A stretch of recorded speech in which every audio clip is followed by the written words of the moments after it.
Well, there's one person that we do need to say before we get right into the game. As you guys know, this is the famous segment, The Last Word, and we're going to go on with BSJ's best friend, Jenkins.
Thank you so much, Jenkins. That was incredible. My goodness, Purge. Yeah, I didn't know we were going to get that kind of throw. It was a great way to start the cast. It was fantastic. I feel like when you walk out, there's that guy sitting there and he just needs to tell you everything, but you know. I'm usually the Jenkins side of that, so I can relate, yeah. Oh dear. Yeah. Well, we have a great game number one here for you guys. We've got Invictus Gaming versus Secret, and like Jenkins was saying, they have a lot of burst potential. They've got a lot of gank potential, things that IG does exceptionally well, but then Secret, you know, it's Secret. They have just some of the craziest things that they can play, move. You know, we've got the offlane Venge that we've seen a bit of on and off. It's Zai.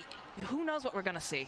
I really liked the Venge this game. They did it as a response likely to the immobile Lina. If Lina gets out of position, she tends to have a really bad time. So being able to swap him out of position is dangerous. And as we pointed out in the drafting stage, having both Lion and Alina, it's a lot of burst damage and a lot of spells to go on one guy. And if that person is Vengeful Spirit with Ags, Venge is going to respawn, and then you're like, haha, your ultimates are gone. Now we're going to be strong. With that said, though, I still agree with what Jenkins said. Those pickoffs on the side lanes are going to be really satisfactory at the very minimum. But the Venge swap is still a potential solution here for Secret. So if they cast their spells amazingly, yeah, their lineup can absolutely work, and I can't wait to see if it does.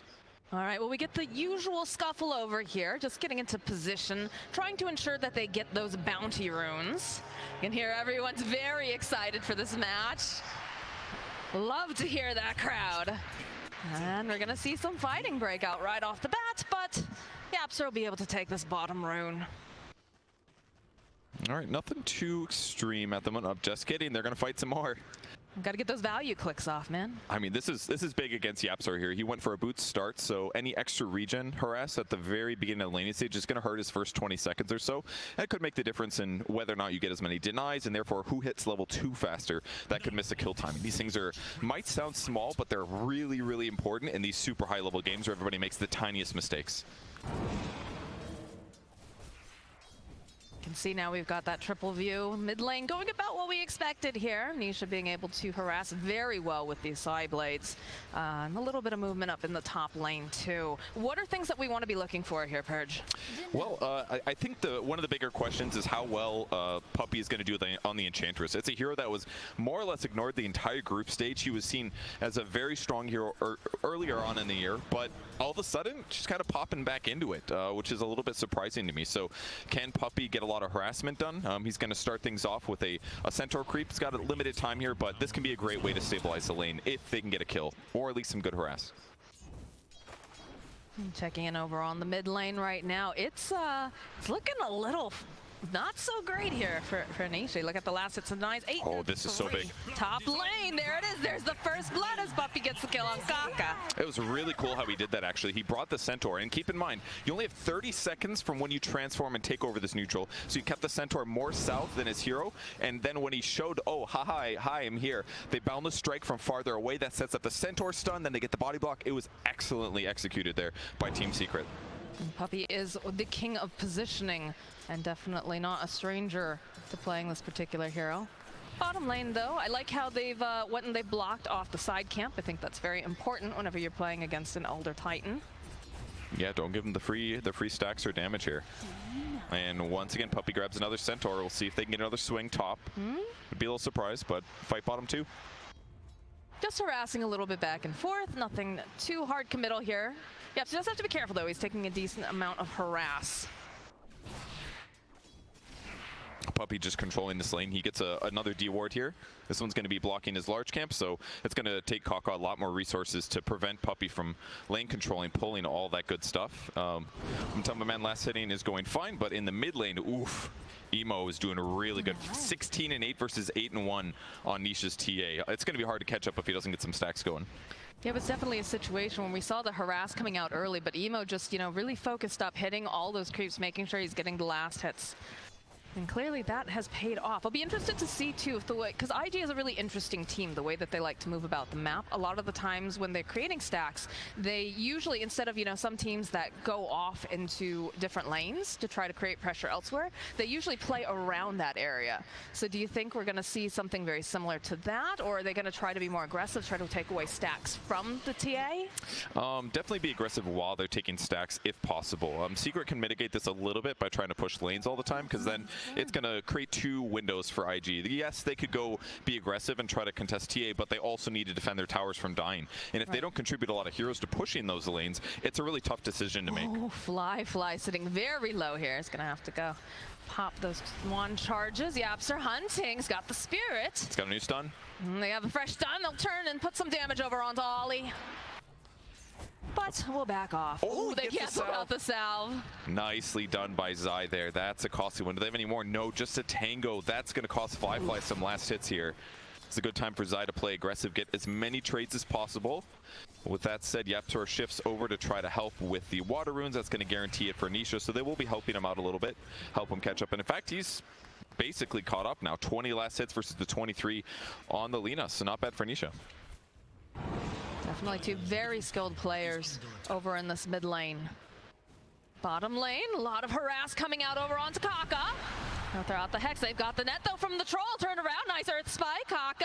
So they were trying to get the body blocks off, but not going to be able to succeed. But still, they're making good pressure up there. Puppey is not super highly leveled, which is going to make MATUMBAMAN get his levels more faster. JT pushing him back. Good earth spike again, but they'll put some more harass over onto JT. He got the stun. He's going to heal off of this creep wave most likely. There it is. Very nice. And he went for 3 points in Jingu Mastery, so he wants as much lifesteal as possible. And that's probably because he knows that Puppey's not always going to be in the lane. So making sure that he can lane sustain without a support coming over is going to be really helpful. Seeing a pretty even matchup now here in the mid lane, 29-14 over on Lina, 28-5 over on Nisha's TA. Have some beautiful stacks though, and Puppey, he's creeping in. He has an idea that these are being made. This is the best thing to do. Oh, stacks, cool. I can pick the best neutral creep that I want. And that takes a lot of the gold out of the pile. Fly getting a Zai kill though. Indeed he is. And honestly, look at the moves, it's very normal for Venge 3 to die at least like once or twice in lane stage. It's not easy. What about this Puppey though? That's a Laguna Blade. LSA doesn't quite connect. Puppey hiding over on the tree line, putting out some of the impetus. He is going to fall, but we have that high five coming out over here. Nisha gets the kill on Emo. A very big juke by Puppey. That forces Emo to commit and gets him that easy return kill. So excellent trade once again for Secret, but the game is still even. Indeed it is. Wouldn't be surprised to see some more movement going around those stacks over in the top area. At the very least, they're going to keep blocking these camps, move Enchantress over to limit the large camp, or they can start getting aggressive on the map. And while Puppey's accomplished a lot, he is still level 2, which can have its downsides. You know, it's a little bit harder to make as much happen for you to be survivable if you have that trouble. MATUMBAMAN getting a great trade off top once again, gets a Jingu stack, harasses JT, but... Zai, the bottom lane, they're going for the dive. It's going to be Ollie who collects on this kill. Thinking about diving mid though. All the supports stay there. Thinking about a trap, gets popped, the center, stop coming out, pulls Emo into place. They're going for the cold embrace, they'll follow up though with the earth spike. It's still a dead Kaka, and they get another one, they get Emo, Ollie running for his life, another trap pop, and he's going to be the last one one to fall in the mid lane. Man, I was a second away from criticizing Secret for their supports not being bottom and for Venge dying twice in a row, but you saw the payoff there so hard. Puppey comes in, lands a monster two-man war stomp. I didn't even know the stun went that wide, but he gets 2 heroes, and MATUMBAMAN rotated. Remember I said before he got that XinQ stack? He brought that buff all the way to the mid lane for this gank, and it gave him that huge damage burst against LaNm. And now they just get the tier 1 tower at 7 minutes. 7 minutes. That's incredible. It's going to open up quite a bit of options for them. You know they're going to want to take that Roche early. That's Secret Dota, baby. That's how they play. This is the dangerous thing about these successful early game heroes, is that it just creates this weird tempo and puts IG in a bad place. It does restrict Nisha's farm normally, but this guy's great at jungling and clearing stacks, so he doesn't really care that much if he sort of loses his mid lane for a while, because now he's just going to farm really aggressively on the other side of the map, and we'll see how long it takes for Secret to take this safe lane tier tower for IG. Give me a prediction, Purge. How long do you think this is going to take? Because they're making those moves right here, right now. They've got the vision. They're poking away at Fly. Ooh, Ollie's going to try to slow it down, but he's getting Ollie, caught. this is not good for you, my friend. Matu just whacking away. YapzOr following. They do have the flight, but they have the tree jump. Hopping right back down again. They want this kill, and it's going to MATUMBAMAN. Bottom lane, more pressure being placed on Fly. They want this tower, and they're pushing it hard. They're getting some damage done, but it's a little bit tough. Little skeletons are certainly going to help. But diving the Weaver is a problematic thing. Even like Vengeful Spirit has some issues, because you can not land the stun if he goes invisible. You have to commit a dust, but sometimes he's going to time-lapse dodge things.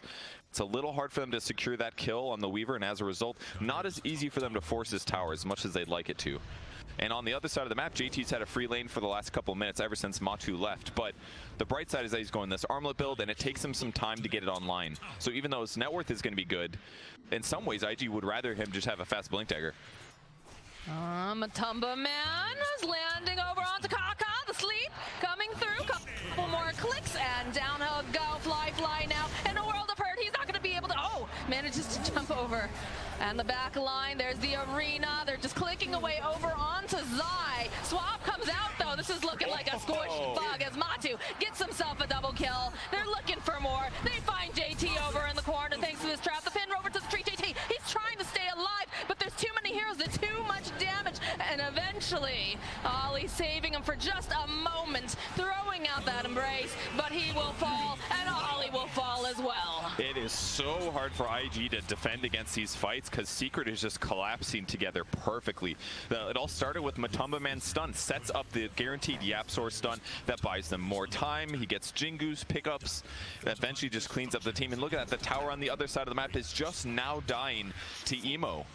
He's died 2 times so far this game off of those early dives mid. He hasn't had as much time to just clear the mid wave and then go do other things. And the tempo is just going to accelerate now. The enemy jungle is gone. Secret's going to start playing super aggressive and not going to give IG any space. And that is a huge problem. This is exactly how Secret likes to play. They like to get this advantage. They like to choke out their opponents when they are just having difficulty trying to catch up. The flip side of that, IG, this is the thing, right? We get these team metas. When teams start playing against each other frequently, in terms of like boot camps and whatnot, you get used to one another. And the big thing that IG likes to do are these ganks. Their pickoffs, they like burst damage, and clearly Secret has done their homework because they are just playing so tightly together. But the thing is, I think, and one of the things that restricts him on the ganks, line's obviously amazing, but he had a rough laning stage. He just hit 6 with the tome. And they're going to go for a kill, see if they can get it. But the other issue is they picked Wyvern. Wyvern is a great pick for this to counter against Secret's heroes, but not the best ganking hero and not the greatest laning hero. And that's part of the reason they've lost this laning stage by a moderate amount. But we'll see if JT can get a pick off here.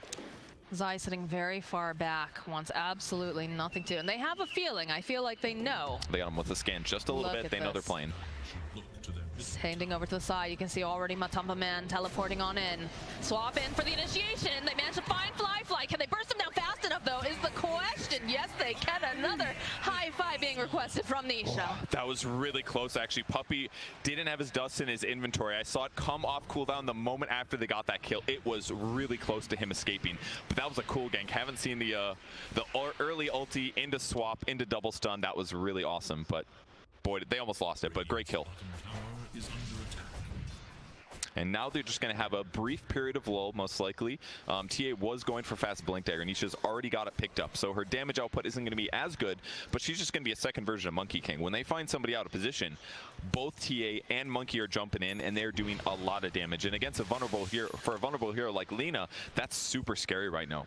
Emo had to buy Yule Scepter as soon as possible. That's going to help him to defend himself if he gets in trouble. But frankly, if he gets swapped out of position, I can't help but think that he's going to die no matter what, because even if you buy yourself a little time, your team's going to have to back you up somehow to keep you alive. Like you said, the way that they jump on Emo, even though he does have that Yule Scepter, there's generally at least one other person, right, participating in these ganks. So even if you buy yourself some more time, he just doesn't have any way to really save himself beyond that. It's got to be Cold Embrace. It's going to stop physical damage. That'll help a lot against Monkey King in the TA, assuming that your team can like counter-initiate in that 4-second period. And Winter's Curse is another great way, as can be Mars ulti, but there's just so many different angles that are worrisome that it makes it look a little scary to me for IG. And Zai died twice in laning stage, but now he's doing pretty good. He's got his point booster, he's got his first stat item of his Ags, 2k gold, and he's going to have this. And then he's just going to be a super nuisance every fight. You're going to see probably 2 swaps, multiple sets of stuns, a lot of dangerous things for IG to deal with. Why haven't we been seeing Venge in this offlane position quite as often recently? There's just stronger heroes is a pretty safe example. Heroes that can win the lane. Venge basically never wins the lane as a 3-position hero unless they like really mess up on the enemy team. So the nice thing about Venge is that you basically have free Aegis. So you can think of like Venge Ags as like being a Wraith King, which is a huge advantage. That's his ultimate, and you can get it with just with an item. So having that advantage is great, but it isn't very good at the laning stage, and that can really get a lot of drafts off to the wrong start if you can't really feel your hero's advantage in those early positions. So it's just a high risk, high reward kind of setup is what I'm getting. Yeah, that, and also you have to worry that if they have like a greedy carry, you're going to want to punish that. Otherwise, they're just going to go crazy. And Venge can't really do that as well. It's more of a mid or late game hero. Kaka standing on the high ground. There's a swap over onto Emo. Immediately trying to keep Emo alive. That double damage on looking so good. The sleep comes out though. Able to get the kill on Emo. Follow up with the Winter's Curse. Fight over onto the back lines though. Kaka running for his life is going to get punched down by YapzOr. And they'll take down Ollie. YapzOr still hunting, wants to get his hands on Fly, but I'm not sure if he's going to be able to quite do it as he does have the Shikuchi up. But they'll happily turn around on the side of Secret and go into the Roche with the double damage. It's so easy for them to do this now, but that was legitimately a 2-shot on Lina. That was a Melt Strike with a second hit from Nisha. Obviously, there was also minus armor from Venge, but that was all about the Tumbler toy. The Lina was just playing aggressive, Emo playing aggressive in the mid lane, but that Tumbler toy jump with the swap up to the high ground, he had no solution to get out once the stomp was there to follow it up. I'm gonna make you say that 3 times fast now. Which part? Tumbler toy. Tumbler toy, Tumbler toy, Tumbler toy. Got anything else? Emo running now from YapzOr and Nisha. They're hunting, they want this kill, and they will take it. This is just so cool to see them punish the Lina. It's one of the most feared heroes, frankly, for a couple teams. T1 is another hero that it really stands out for. But Secret was so ready for in this draft. This is not looking good for Fly. Uses the time lapse. And to defend the swap, though, again, Zai doesn't seem to care because he knows Tisha's right behind the follow-up with an arena. Will pin Zai off to the side. And IG will get themselves a kill. Bottom, Matu gonna get a solo kill, pretty sure here on Kaka. Oh, Kaka! Can he get out in time? The monkey's got one more hit, and there it is. Anytime you see a death like that on one side of the map, you're like, yeah, okay, but is Secret getting something else? And I look bottom, Monkey sitting in the trees channeling his ulti. Oh, that's not good for Kaka. Not good at all. Especially because he's trying to finish his blink dagger. That's usually like a lull moment. Oh, go sit down there. No one's going to be in the area. Nah, MATUMBAMAN was ready for that one. Punishes Kaka. Still 1,000 gold till he can get blink and be really active and set up these team fights. So what's the play now going here for IG? How do they move about this map? How do they get this real estate back? Because it feels like Secret is just fighting them tooth and nail for any inch. They're being really oppressive, and I think the scariest thing for IG is that Lina is struggling so hard. JT did a great pivot. He stopped his Helm of Iron Will and he went for Blink instead, so he stopped building the armlet, recognizing what they needed. So that part is online, but Emo just looks like such a vulnerability in this game so far. We've all seen in these fights a wave of terror and a little bit of pressure, and he just goes down. And in fact, I almost wish that he had the Arcane Ring on his hero instead. He needs all the armor he can get right now. The jump over into the mid lane. They spotted Zai. Nisha's here though. Look at the damage. 2 hits will take out Kaka. There's the Laguna. They can't finish Zai. He's gonna keep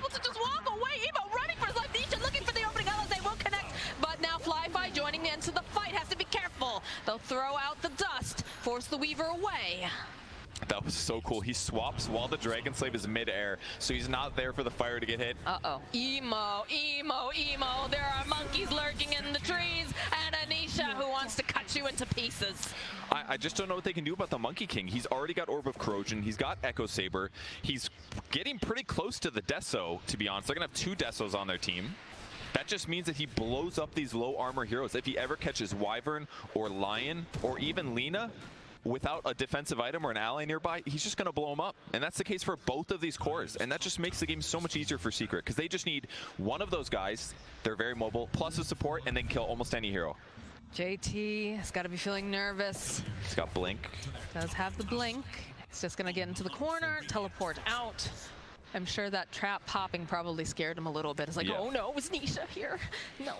It's a little scary. Or Monkey King. I mean, Monkey King's got his eyes on a little bug, and monkeys like to eat bugs, Purge. Not gonna land the Boundless, though. Got enough time to force fly back. Oh, he changed his build, actually. He went for the Basher instead. I wonder if this is because he recognized they already had a Deso. It's a little bit unsynergistic for you both to purchase it. It would have been good. But Basher's great, too. It's going to make it even easier to kill Lina, to kill those supports, to kill Weaver. So I like the pivot here. They're in such a good position. This doesn't bother me at all that he's gone back for a slightly inefficient damage item. It's perfect for the utility. But I also feel when they're, sitting pretty like they are, it's a little bit easier to be able to make these more creative choices, right? Not necessarily the ones that you're expecting, but the ones that are going to help you seal the victory. Exactly. It's easy to talk about the what's the 4th, 5th, and 6th items you buy. Right. It's like saying what are the best 6 items on here? It's all game dependent, and when you're this far ahead, you can really just be flexible and do something that's going to help you close out the game, not necessarily just get ahead. And this is Basher's a great item for that. If they can get a couple crucial pickoffs where normally somebody should be able to defend themselves, it's going to continue the map pressure. And Secret gets a tier 2 tower that's going to open Shrine. Top lane, huge though. Advantage. IG trying to find some movement, trying to just put some pressure over on the tower. They're not feeling confident to go up against them just yet. We still, of course, have 30 seconds on that Aegis of the Immortal on the TA. Smoke play comes out from IG. They might be looking to make a swing play. Agnum Scepter completed, though, for the Vengeful Spirit. This is going to be a hard fight. Yeah, the moment he sees anybody, they're getting swapped, and he's fighting to the death. YapzOr getting into position. Oh, the 3-man Boundless! A follow-up again over on the back lines. A whole Matu into place, but he's winding up there for that Wukongs. They go, they put out their Splitter coming through. They'll take down Kaka. They take a flight. Swap coming out now to protect Matu, as Ollie has been left behind. Nisha is godlike. I really thought that Matu might be in some trouble there, but that 3-man Boundless strike was incredible. Also fortunate for him that the same time that came out, Winter Wyvern ends up cold embracing the line. So even though they did disable Matu, he's not able to follow up right away. That hurt IG's defensive play there to try to catch him. They put the burst damage in him, but he survived just too far ahead. It is getting so spooky for the side of IG. Very little vision up. They still have some towers, right? You've got the top tier 1 over there. Double damage now for Nisha. What is this? His 3rd double damage? It helps when you control the map, but whatever rune does come up, it is a lot of DDs by all means. There's like, what, 6 power runes it can cycle through? This one's going to be huge. 120 damage right now is his bonus if he gets it. He's got the Grove Bow as well, so its attack range is legitimately like a normal ranged hero. So it makes it even easier to get those pickoffs. And still no Blink Dagger for Kaka on the Lion. Definitely struggling, trying to find any opening, but it's one of those situations where his cores need this. They need the farm as well. How do you move about the map? Because every time they show up, it feels like Secret is just there. Yeah, that's the hard thing about being behind, is that you don't have as much safe places that your core can be like, yeah, you know what, you can just have that one place that's like slightly safe. Instead, it's like those places have to go directly to your core, so they can try to catch up as much as possible. Right. I really like Emo's item pickup goes for the Dragon Scale. It's absolutely the right item. He needs as much armor as he can get right now to keep him alive against these heroes, but here comes the possible swap bottom. Again, they have the dust. Couple hits immediately over onto Fly. It's gonna have to time lapse away. Ollie in position, worried. He's gonna try to turn this around. Does have the Winter's Curse. Should be able to take down Puppey, but is going to pay for it with his life. And that's now a Winter's Curse that they don't have to worry about on the side of Secret. That's true, but any kill they can get right now with being this far behind in gold is going to give them a nice advantage. And that's 260 going to Winter Wyvern, and now he's got a Blink Dagger. Oh, Emo, do you know what's lurking in the darkness? Oh, that's really scary. Look at him. He's just like, something's wrong. I don't want to be here anymore. Yeah, when TA sits like that, she's prepping a double meld strikes. That's minus 16 armor on top of her Desolator. That's a lot. That's like one shot. Well, it's not gonna be one shot, but do your math. I guarantee Lena would die in 2 attacks from that. That's like if he gets within 600 units, which is quite a lot right now. Death if he doesn't use it in time. BKB picked up now for Fly. It's going to give him a little bit more survivability, but it is still very difficult, very dangerous, because he's got to make sure that he does not get stun locked before he's able to get off that BKB. And even then, it's not a game you want to buy BKB, in my opinion. Like, you can stop like Echo Stomp easier, but Vengeful Spirit Swap still goes, and yeah, you'll stop Monkey Stun, but like, if Monkey just gets on top of him, he doesn't care. He's just going to auto-attack, slow him with Orb, slow him with Skull Basher, stun him with Skull Basher. But it's just it's an item he has to get this game. there's too much at stake, and it's too scary. We'll say, though, you know, both of the cores over on the side of IG have been not making space, but finding the farm, finding the space. If you take a look at just what the net worth's looking, obviously we've got the TA, who's just been balling out of control, 14K, but everyone else is fairly close right behind because they are finding these openings, but looking for the pickoff, the fight, the advantage on the side of IG as they are smoked up and they're making their way over towards the Roche Pit. Zai is, I don't think, the person they want, but they're gonna have to take it. So they'll open up with a stun, they'll fall off the finger. Can they do enough damage? That's the question. Zai, all right, comes right back up again, the Winter's Curse, holding in place. So Stomp going in, Nisha will take down Ollie, there's Splitter coming through, JT, he cannot survive this. He's going to be the next one to fall. As they'll turn around, another swap though coming out. It's all right, it's a Vengeful Spirit, it's the illusion. It's absolutely fine. As they'll go right back, try to put the pressure over onto the mid lane. Man, all of that, and they only killed 1 hero. They had to kill Venge twice. They almost killed Monkey, but that defensive swap was huge. And after that fight, I was thinking the same thing as MATUMBAMAN. You know, maybe it's time for a BKB. That was a little too scary for him. If he has BKB, he can definitely continue fighting there. But in that moment, it looked like a big weakness for Secret. But either way, that's the advantage that Secret wants. Put the Venge way in the front, let the enemy jump on him, and he just gets to make the team fight pretty decent for them, whilst the rest of Secret rolls over and takes a 5v5. How do you position yourself in these fights, right? Because obviously... For which team? So obviously, like, Zai has just been running at them because he is the initiator. It's definitely at the point where, you know, they're not as afraid to take these fights because they do have the backup. Elder Titan, an incredible hero for this sort of thing. But for IG, it just feels like they can't quite figure out how to get around. How do you get around the defensive wall that is, of course, Zai here? It's very difficult. The best thing they would go for, obviously, is a blink disable kills on either TA or Monkey King if they can catch them. And this is part of the reason MATUMBAMAN's playing trees right now, because he can basically kill a creep wave every boundless strike. Once he hits 20, that cooldown goes down a lot, and that's even easier for him to do it. So he knows that he's the obvious kill right now. So until he gets BKB, he's not going to feel very comfortable being aggressive on the map, and that's why Secret's playing a little bit carefully right now. If they just keep the net worth about even, and then he gets BKB, the game's going to get... It's going to feel like very, very, very winnable. Oh, look at this, the swap immediately, just going to get rid of Kaka. He's going to buy a bit more time. Nice Echo Stomp, all into position. He wants to try to find the opening. He's not going to be able to do it. Fly with the BKB now. Buyback coming out from Lion. They'll turn their attention again over onto the Winter Wyvern. Zai, he's going to fall next. Ali will fall, swap out again, though. This Axe on the Venge doing so much work. Boundless comes in hot. Kaka's not looking very good right now. They get a nice arena. Do they have the damage, though? They have the BKBs. They turn it back around. Emo, he's not looking like he's going to survive this. He gets taken out. Nisha just chipping away over at JT. That's a dead Mars, and it's looking like a dead Fly. If they could just get their hands on him, and it doesn't matter. They have the Spirit. Zai got 2 kills in that fight with a Wave of Terror. That was pretty sick. First picks off Fly, but ultimately amazing fight. They got separated a little bit. It looked a little bit rough for Secret, but Zai just swaps out any danger. Matu gets a great ulti to set up and guarantee the Lena kill, and this is that advantage that Secret got. BKB's online.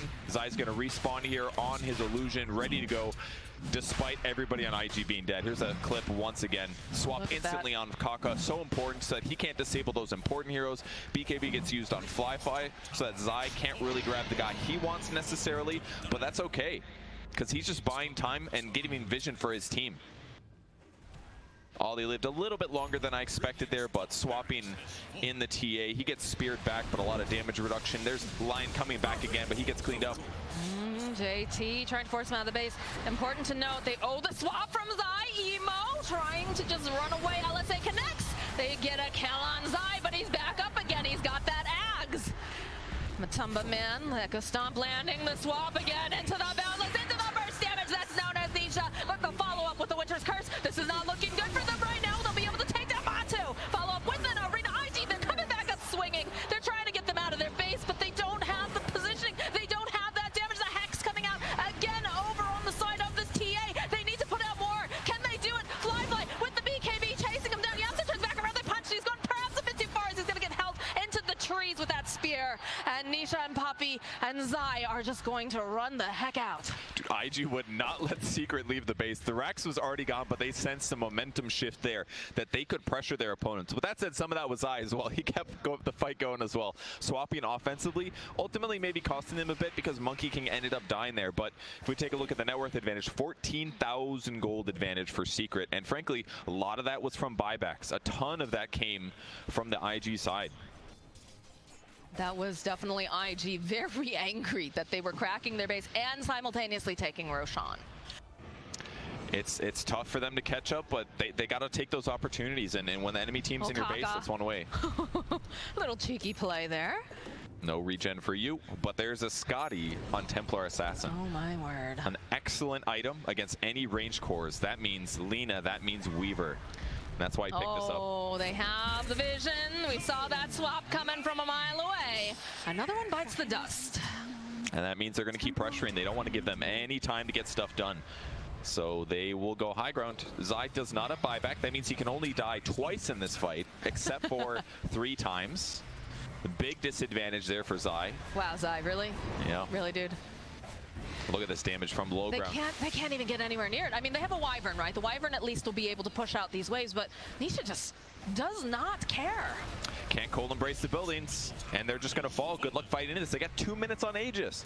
JT, all right, he's looking for initiation. We'll jump over onto the Tia. They follow up. Okay, they'll get the heal. That's good. Oh, the swap, though, coming up from Zai, buying enough time, but they do a lot of damage over onto this Monkey King. Are they actually going to take that Matu? They take that Matu. JT throwing up the arena, doesn't want to let Zai go. Zai's going to come back up again. That's life number 2 as they do manage to hold Puppey over into the arena. YapzOr's back, though.